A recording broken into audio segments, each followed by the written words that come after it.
Bonjour et bienvenue pour une nouvelle vidéo créative. Alors aujourd'hui une carte, mais alors d'une simplicité incroyable.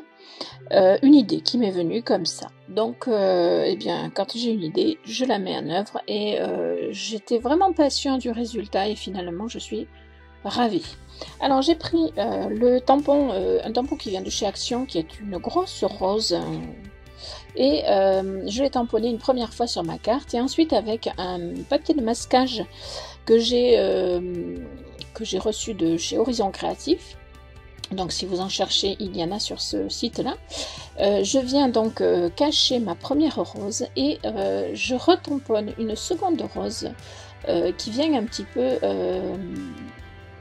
peu sur la première, mais le tamponnage du coup sera parfait puisque le papier de masquage évite qu'il y ait un tamponnage l'un sur l'autre, donc il y a une rose qui semble être derrière l'autre, voilà, tout simplement. Alors ensuite j'ai eu, voilà, elles sont superbes en plus, j'ai eu envie d'utiliser les pigments Lindy's, parce que je les utilise pas souvent et que ils sont aussi magiques que les Magicoll. Je pense que c'est un peu le même système d'ailleurs. Et donc voilà, plutôt que de les comment dirais-je, de les pchiter un petit peu au hasard, j'ai voulu m'en servir un peu comme de peinture. Sauf que en les pchitant sur les roses, je savais pertinemment qu'il en tomberait à côté.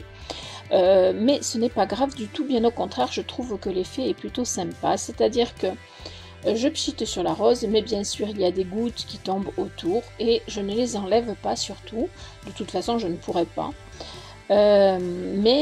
Donc j'accentue avec mon pinceau, je viens faire en sorte que le pigment vienne couvrir toute la rose, toute une rose.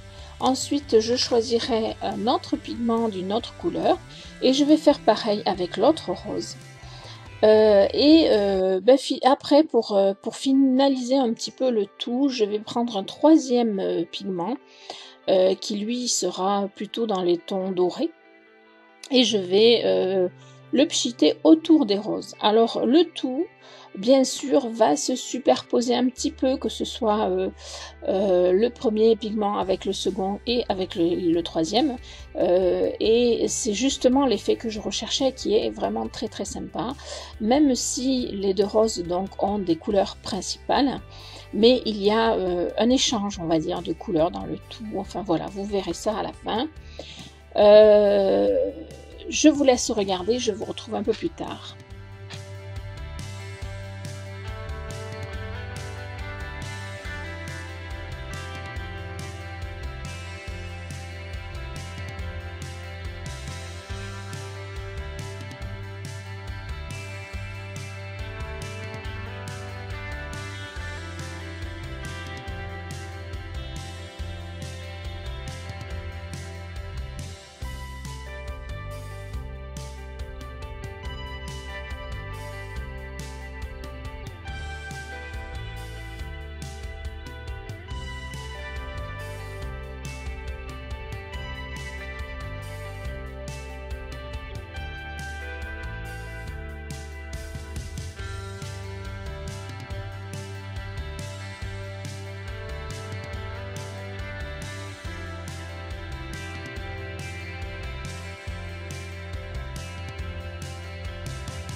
Alors ensuite, je décide d'arrondir mes ongles. Maintenant, vous le savez, la plupart du temps, j'arrondis mes ongles parce que je les préfère arrondis. Voilà, je ne sais pas pourquoi, mais c'est mon choix.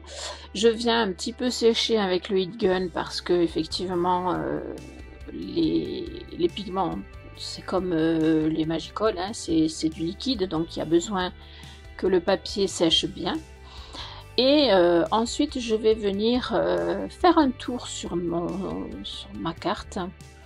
Je vais choisir, alors bien sûr je la prépare pour la coller, mais je vais faire un tour noir parce que voilà, je trouve que c'est ce qui va le mieux s'adapter avec cette carte. Et je vais la coller, mais avant de la coller, je vais chercher qu'est-ce que je peux rajouter pour que cette carte soit complète.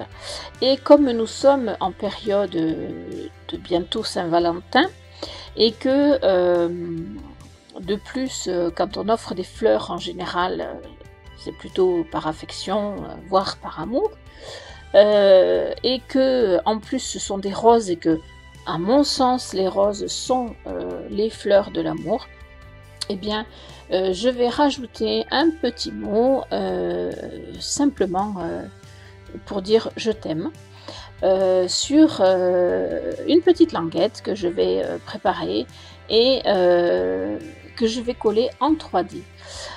Ensuite, je vais coller donc ma carte sur son support et je vous montre ensuite le résultat final d'ici peu.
Voilà donc la carte terminée, vous allez voir comme elle est belle, franchement moi je l'adore. Voilà, comme à chaque fois, eh bien, je compte sur vos likes, vos partages, vos commentaires. Quant à moi, je vous remercie de me suivre avec autant de fidélité et je vous dis à très bientôt pour de nouvelles créations.